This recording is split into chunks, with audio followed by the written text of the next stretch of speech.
Saudações, eu sou o Android. Nesse vídeo eu vou fazer o iceberg do Dr. Seuss e eu vou tentar focar mais na carreira dele. Vai ter sim algumas curiosidades sobre filmes e produções do mês, é claro que terão, mas eu vou tentar focar mais na carreira, então não espere que eu fique horas e mais horas falando sobre curiosidades e obscuridades sobre um filme e tal. Depois disso tudo, quem deu a sugestão vai estar na descrição. Chega de enrolação e vamos lá. Camada 1, a superfície. Pronúncia correta. Diferente do que muitos pensam, não se pronuncia Dr. Seuss, na realidade se pronuncia Dr. Seuss ou Seuss. E a explicação disso é em referência às origens germânicas do escritor, assim como Seuss rima com voz em inglês, e havia um certo dinamismo e rítmica na palavra. Livros. Durante 53 anos de atividade, ele escreveu mais de 60 livros, e o seu período de atividade foi do ano de 1937 a 1990. E ele possui vários títulos, como O Gato da Cartola, como O Grinch Roubou o Natal, Orton Ouve os Ken, O Lorax, Ovos Verdes e Presuntos, até histórias mais obscuras, tipo Daisy Head Maisie. Filme. Se tratando de um dos maiores escritores, se não o maior escritor infanto-juvenil dos Estados Unidos, considerado Monteiro Lobato, só que dos States, é claro que seus livros tiveram várias adaptações, que vão desde curtas animados direto para televisão, filmes animados que vão direto para o cinema e filmes live action, esse último tendo uma qualidade um tanto duvidosa e que divide bastante o público. Séries. Os livros de Dr. Seuss também viraram séries, como por exemplo, O Gato da Cartola Tem Tudo na Cachola, e até mesmo já teve uma série com fantoches. Ovos Verdes e Presunto, a série. Acredito que esse tópico esteja na lista porque essa é a série mais bem avaliada baseada numa obra do Dr. Seuss, e essa foi a primeira produção em parceria com a Netflix. O Gato é aquela produção baseada no Gato da Cartola, lançado no ano de 2003, que Mike Myers faz o papel do gato. O filme é uma tragédia. Vamos começar que ele foi massacrado pelas críticas e pelo público, dizendo principalmente que ele não tinha absolutamente nada a ver com o livro. O ator Mike Myers foi forçado a fazer o papel do gato por causa de uma cláusula judicial, e esse filme foi tão ruim que Audrey Geisel, a viúva do Dr. Seuss, simplesmente proibiu qualquer adaptação live action das obras de seu falecido marido, mas a proibição não incluía adaptações animadas, e mesmo depois do seu falecimento em 2018, a sua proibição continua ativa. Illumination. Eu acho que ela dispensa apresentações, porque todo mundo sabe que foi ela que produziu e criou o meu malvado favorito, mas o grande interesse disso tudo é que ela mantém todos os direitos de adaptação das obras do Dr. Seuss, e até a data desse presente vídeo foram feitos o Lorax e o Grinch. O Lorax, Em Busca da Trufa Perdida, foi um filme lançado no ano de 2012 pela Illumination, que contava a história do livro de mesmo nome. Mas esse tópico está no iceberg por várias peculiaridades, porque para muitas pessoas esta é a pior adaptação dos livros do Dr. Seuss, visto que a Illumination distorceu completamente a mensagem naturalista do Lorax. Não só por escolhas criativas, como colocando um vilão maior e uma história de fundo, ou humanizando o Wong Lee, o vilão da história, como também ter usado a imagem do Lorax para um comercial de cal, o que vai muito contra a mensagem naturalista do livro. Camada 2, Águas Rasas. Os 5.000 Dedos do Dr. T. É um filme norte-americano do ano de 1953 que conta a história de um jovem que está cansado de suas aulas de piano, e ele imagina seu professor como sendo um cientista maluco que sequestrou 500 meninos para executar um concerto de 5.000 dedos. E esse tópico está no iceberg, pois Dr. Seuss foi co-roteirista junto com Alan Scott. Citações. Em vida, Dr. Seuss também foi um poeta e um filósofo formidável, não só rimando como brincando com as palavras, os ritmos e musicalidades em sua fala. E pelas mesmas terem sido pautadas único e exclusivamente pela língua inglesa, torna-se impossível sua transferência e adaptação correta para outro idioma. Os pais do Grinch, um dos maiores mistérios, pois não sabemos quem são os pais do Grinch. Provavelmente eles são idênticos ao Grinch, mas eles nunca apareceram e tão pouco foram citados. A coisa mais próxima que temos é a adaptação dos anos 2000 com Jim Carrey sendo o Grinch, em que ele foi adotado e cuidado por duas mulheres, sendo elas Clarnella Ken e Rose Ken. Chuck Jones, lendário animador muito conhecido pelos seus trabalhos no Looney Tunes e no Tom e Jerry, mas ele também é muito conhecido pelas suas animações baseadas nos livros do Dr. Seuss, sendo ela Orton Ouve os Ken, o Lorax, o Gato da Cartola e o Grinch. Este último é especial não só por ser considerado um clássico e que constantemente é reexibido na época do Natal, como também ele redefiniu muitas coisas sobre o Grinch, como por exemplo a cor do personagem, pois nos livros é preto e branco e ele possui olhos vermelhos, enquanto na animação de Chuck Jones temos o clássico pelo verde e os olhos amarelados. Dr. Seuss Land Island of Adventures. Essa é uma das partes dos parques da Universal lá na Flórida, com vários brinquedos e atrações inspirados nas histórias e nos personagens de Dr. Seuss. Onser Lee, também chamado de Mavesildo, é o antagonista do livro O Lorax, que representa o consumismo voraz e exagerado e a elite capitalista que visa mais os lucros do que a preservação ambiental. E durante a história nós não vemos o rosto do personagem, apenas vemos uma cartola gigante e as mãos usando uma luva esverdeada e tricotando os mitos. Tudo para desumanizar o personagem e mostrá-lo como uma classe. Orton e a Vila dos Ken é um filme lançado no ano de 2008 pela Blue Sky que adapta a história Orton ouve os Ken. Não há muito que discorrer, apenas que esse filme foi lançado pela Blue Sky e o seu diretor é o mesmo que fundou a Illumination, ou melhor, foi um dos fundadores da Illumination, por isso que ele tem todos os direitos às adaptações dos livros do Dr. Seuss, e também indica que esse é o primeiro filme animado baseado numa história do Dr. Seuss que foi pro cinema. The Grinch Meets the Cat in the Hat, ou O Grinch Encontra o Gato da Cartola, foi um especial animado para televisão que juntava o Gato da Cartola e o Grinch, e até chegou a ganhar o Emmy. Eu já cheguei a ver essa animação e é bem legal, tem uma pegada bem estilo Pernalonga e Patolino. Efeito Mandela no Grinch. Esse tópico só faz sentido na língua inglesa porque aqui a gente não tem esse efeito Mandela, porque nos Estados Unidos muitas pessoas acham que o nome do livro e do filme é The Grinch Who Stole Christmas, algo como O Grinch que Roubou o Natal, sendo que na realidade é How the Grinch Stole Christmas, como o Grinch roubou o Natal.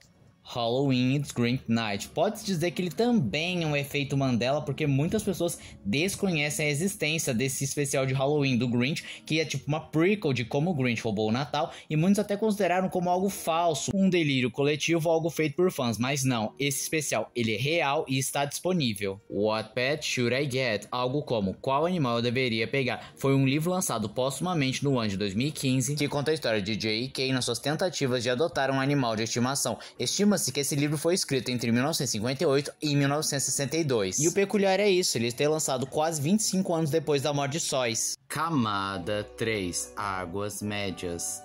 A galirafa é um híbrido. Há uma teoria afirmando que ela é um híbrido devido à sua aparência peculiar, diferente e de não haver nada igual no nosso mundo. A infância do Grinch. Esse tópico é interessante porque no livro nós não sabemos absolutamente nada do passado do Grinch, mas as versões dos anos 2000 e 2018 tentam dar um pano de fundo, e no filme dos anos 2000 o Grinch veio ao mundo como todos outros Ken, voando numa cestinha voadora, e foi cuidado por duas mulheres, e ele, além de ser fisicamente diferente, ele também mostrava ter alguns impulsos mais violentos. Ele chegou a frequentar a escola, mas depois de um bullying pesado e ser humilhado, ele fugiu para as montanhas e declarou guerra contra o Natal. Já a versão de 2018, ele era um órfão que nunca foi adotado e foi abandonado uma noite de Natal, e ele acabou fugindo e declarou guerra contra o Natal. Falsas capas de livros. No começo eu não tinha entendido muito bem esse tópico, mas depois eu fui pesquisar algumas imagens e percebi que são capas fanmades, usando os personagens do Dr. Seuss ou fazendo personagens como se ele tivesse escrito, por exemplo, o Chamado de Cthulhu ou Na Pandemia. Os Ken na Vila dos Ken. Os Ken são personagens muito comuns nas histórias do Dr. Seuss e têm um papel fundamental em Orton Ouve os Ken e o Grinch. Easter eggs nos filmes animados. Nos filmes, o Lorax e o Grinch, eles têm algumas referências do próprio Dr. Seuss, como por exemplo, uma cena que o Grinch joga um livro que é o Spelunk, um dos livros do Dr. Seuss, como também tem bastante referências lá da animação do Chuck Jones. Já em O Lorax, o protagonista se chama Ted, que é uma referência a Theodore Seuss Geisel, que é o nome de verdade do Dr. Seuss, e o nome da menina que ele gosta é Audrey, o nome da segunda esposa do Dr. Biggery. Essa é a música rejeitada para o filme O Lorax, cantado pelo Onser Lee Mavesildo, que mostrava ele sendo deslumbrado pela riqueza e crescimento do seu império e não vendo a devastação e a dor que ele estava causando. E apesar do Lorax tentar avisá-lo, ele não dá ouvidos e continua devastando até não sobrar nada. A música foi cortada do filme por decisão de produtores executivos, visto que ela destruía qualquer simpatia que o público teria com Onser Lee. A música está disponível no YouTube e com o passar do tempo ela ganhou uma legião de fãs e seguidores, inclusive tem uma versão dublada. O Último Livro de Dr. Seuss. E esse título vai para All the Places You Go, lançado no dia 22 de janeiro de 1990, um ano antes da morte do autor. Camada 4.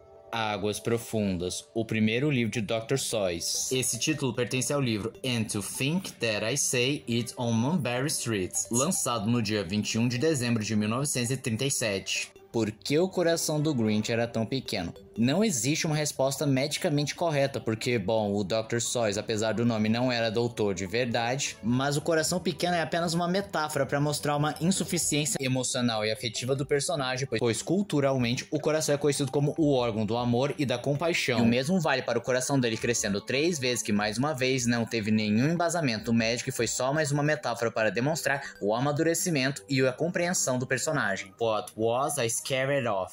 É um livro que conta a história de um personagem que está andando no meio da noite e acaba vendo uma calça verde que não tem ninguém, e ele começa a fugir assustado, mas aí no final percebe que a calça também teme o protagonista, então decide fazer amizade com o mesmo. É uma história sobre medo e tolerância e para muitos possui uma mensagem atemporal. O triste destino dos animais. Esse tópico se refere aos animais lá do Lorx, que depois de perder sua casa, eles tiveram que migrar para outro lugar e provavelmente não acharam um lugar para viver, e muitos morreram de fome, condições adversas que eles não foram adaptados ou até mesmo foram mortos por humanos. Os Ken de Orton Welles e os Ken são os Ken de O Grinch. É uma teoria muito difundida pelos fãs do Dr. Seuss, em que é dito que os Ken são forçados a fazer barulho para preservar a sua existência, como é visto em Orton Welles e os Ken, e o Grinch é mencionado que uma das coisas que ele mais odeia é o barulho alto e contínuo, e a teoria diz que eles fazem esse barulho justamente para preservar a sua existência. O Mavezilda é o avô de Ted. É uma outra teoria, porque no filme do Lorx, o Mavezilda é fisicamente semelhante ao Ted, e também a própria mãe do Ted, que é muito alta e lembra também o Mavezildo,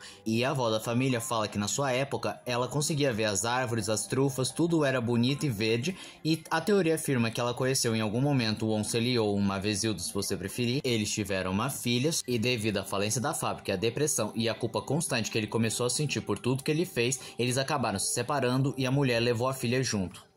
Camada 5. Águas insondáveis. Dr. Seuss começou fazendo comerciais de petróleo e petiscadas. Sim, isso é verdade. Ele começou fazendo esse tipo de comercial, e aí ele foi ganhando reconhecimento devido às suas ilustrações únicas, que levaram ele para o outro tópico que eu falarei mais para frente.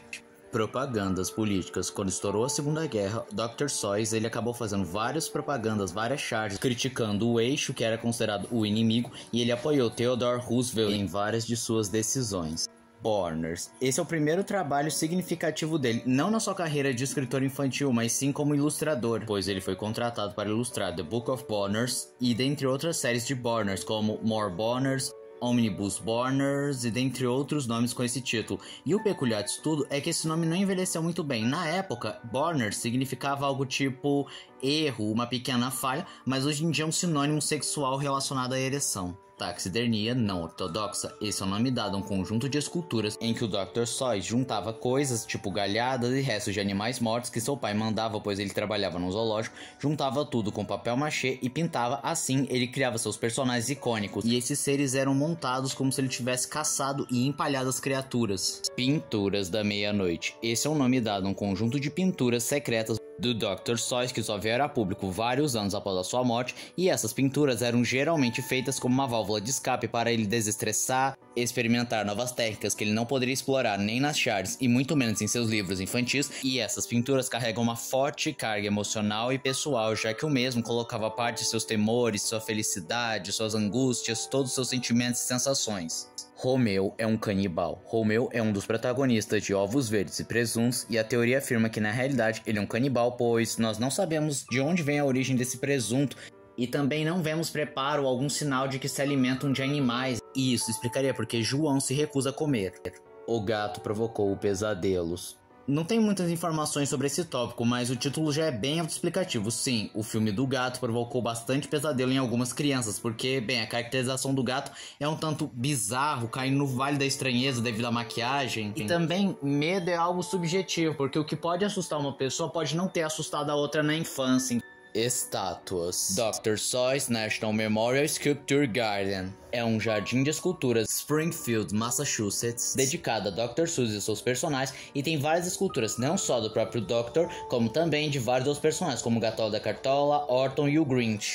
O Grinch foi baseado em Dr. Seuss. Isso é meio que é verdade, pois o próprio Dr. Seuss alegava ser meio rabugento, principalmente nas festas de Natal, porque considerava que muitos não entendiam o sentido verdadeiro do Natal, assim como o próprio Grinch tem 53 anos, exata idade que o Dr. Seuss tinha quando lançou o livro. The Political Messages of Dr. Seuss foi um documentário lançado no ano de 2004, que focava em suas opiniões políticas e seu lado patriota, mostrando que ele era liberal e moralista, era contra os governos fascistas e temia o comunismo. Creepypastas. Não tem muito o que discorrer. Os personagens de Dr. Seuss acabaram se tornando creepypastas porque sempre suas histórias tiveram uma pegada meio sombria ou tentam transformar em algo mais sombrio, e as maiores vítimas disso tudo são o Grinch e o Gatola da Cartola. Dois personagens excêntricos com uma aura imprevisível, misteriosa e até mesmo caótica, que geram ótimas histórias de terror. O Malvado, Horror de Natal. Trata-se de um filme B de baixo orçamento lançado no ano de 2023, que conta a história de Cindy Lou, uma jovem que vê sua mãe ser assassinada pela terrível criatura verde vestida de Papai Noel chamada apenas de O Malvado, e que busca vingança. O filme obviamente não tem aval da Dr. Seuss Enterprise, por conta disso o nome Grinch não pôde ser utilizado. Camada 6. Escuridão total. A Galirafa matou João. Na série Ovos Verdes e Presuntos tem os personagens João e Galirafa, dois co-protagonistas,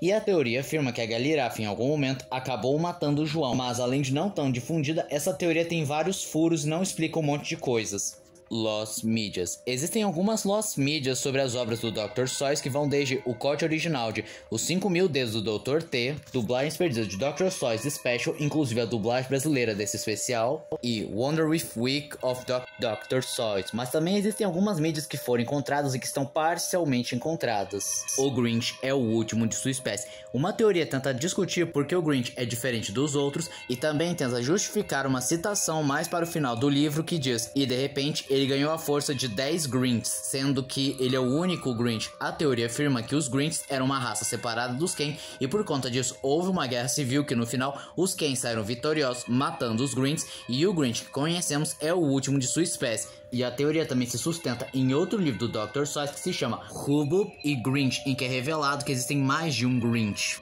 Dr. Seuss não gostava de crianças. Isso é, entre aspas, uma meia verdade, porque não é que ele não gostava de crianças, é que ele não via necessidade de ter filhos, tanto que ele já deu algumas declarações, como a célebre frase: você tem seus filhos e eu os entretenho, mostrando que ele estava feliz em não ter filhos. Jack Skellington e o Grinch são a mesma pessoa. Existe uma teoria falando que depois que o coração do Grinch cresceu 3 vezes, ele passou a vida inteira amando o Natal até que ele faleceu e se transformou no Jack Skellington, o protagonista do Estranho Mundo de Jack. E essa teoria se sustenta porque ambos os personagens são apaixonados pelo Natal, ambos se vestem de Papai Noel e tentam tomar o lugar do mês, e ambos têm um cachorrinho. No caso, o Grinch tem o Max, enquanto que o Jack tem o Zero. A teoria também leva em conta a informação que Tim Burton, para escrever o poema O Estranho Mundo de Jack, se inspirou em como o Grinch roubou o Natal. As Sete Ladies de Goldvar foi um romance escrito pelo Dr. Seuss no ano de 1939, focado no público adulto, que contava a história de 7 irmãs que nasceram e cresceram sem roupa porque elas cresceram longe da sociedade e não viam sentido em se disfarçar, cobrir o que são elas mesmas. Esse romance acabou sendo um fracasso e ele mesmo se culpou por não conseguir deixar as mulheres tão atraentes. E fica de brinde que o Doctor também ilustrou o livro The Bedroom Company or A Cold Night Entertainment, outra obra de cunho adulto e erótico. Max é um cachorro abandonado. Existe uma teoria tentando explicar como o Grinch conheceu Max, seu fiel cachorrinho, e a teoria se sustenta mais na versão dos anos 2000, já que tanto o livro quanto a versão de 2018 não se preocupam em explicar como o Grinch conheceu o Max. Já a versão dos anos 2000 com Jim Carrey nos traz uma teoria bem sombria e até bem triste, pois é afirmado que o Grinch obtém materiais, pertences a partir das coisas que os Ken despejam nos lixos e jogam fora. E a teoria afirma que Max foi jogado fora por algum Ken e o Grinch de costume pegou o Max. Existe outra teoria que fala que Max foi abandonado no correio e o Grinch dessa versão também tinha mania de visitar o correio e pode muito bem ter pego o Max, mas existe uma outra teoria afirmando que Max foi um cachorro que acabou se perdendo na montanha. Truax é um livro-resposta de uma empresa madeireira para contrariar o Lorax, e na história acompanhamos Truax, que seria tipo o Onceli ou um Mavezil, se você preferir, que é um madeireiro que trabalha numa empresa que faz pisos de madeira, e o Lorax dessa versão se chama Guardback, que é um personagem bem agressivo, age como uma criança, faz birra, destrói. E ele age dessa forma porque ele é o representante das árvores e é para o Truax parar imediatamente com o que ele está fazendo, só que ele mente e manipula o Guardback, dizendo que na realidade ele planta 5 árvores para cada uma que ele derruba, ou que as novas árvores produzem melhor oxigênio, ou que a derrubada das árvores permite que o ecossistema possa se desenvolver, até que finalmente o Guardback vai embora feliz, sentindo que o mundo não está tão ruim assim. Como eu disse, isso foi uma forma de contrariar o Lorax, que foi considerado uma ameaça para muitas empresas madeireiras e que as escolas estavam fazendo lavagem cerebral nas crianças.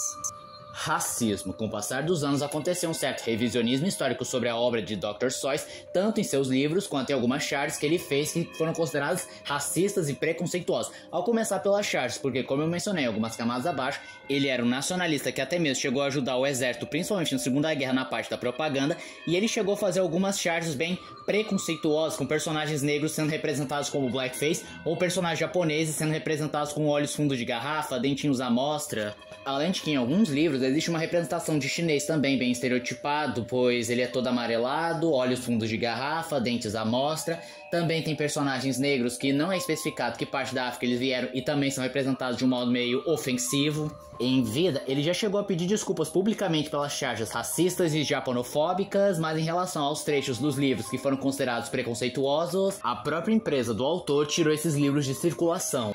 Alcoolismo. Em vida, Ted teve 2 vícios em sua vida, o álcool e principalmente o cigarro. Esse último ceifou a sua vida. Em algumas fontes aponta que ele tinha sérios problemas de álcool. Esse seu vício começou quando ele estudava na universidade e foi pego com mais 9 colegas bebendo uma garrafa de gin. Lembrando que isso era 1920, ou seja, a lei seca estava em rigor e era contra a lei você consumir qualquer coisa alcoólica, o que causou sua demissão na revista da faculdade. E os seus problemas de álcool continuaram, tanto que provavelmente o álcool afetou seu primeiro casamento. Traição e suicídio. Ellen Palmer foi uma escritora de livros infantis que conheceu Geisel quando eles estavam no colégio e eles se casaram no ano de 1927. Mas tudo mudou em 1954, quando Palmer começou a lutar com vários tipos de doença, inclusive o câncer, o que a deixou extremamente debilitada, e durante os 13 anos ela lutou bravamente até que no dia 23 de outubro de 1967 ela cometeu suicídio com uma overdose de barbitúricos. E ela havia deixado uma carta de suicídio que dizia: "Querido Ted, o que aconteceu conosco? Não sei. Sinto-me numa espiral, descendo, até um buraco negro do qual não há saída, nem brilho. Em alto em meus ouvidos, de todos os lados eu ouço: fracasso, fracasso, fracasso. Eu te amo tanto. Estou muito velha e enredado em tudo que você faz, e é que eu não consigo conceber a minha vida sem você. Minha partida deixará um grande boato, mas você pode dizer que eu estava sobrecarregada e exausta. Sua reputação com seus amigos e fãs não será afetada. Às vezes, lembre os bons momentos que passamos juntos." Na época, Ted deu essa seguinte declaração: "Eu não sei se eu deveria me matar, queimar a casa, ir embora, botar tudo a perder."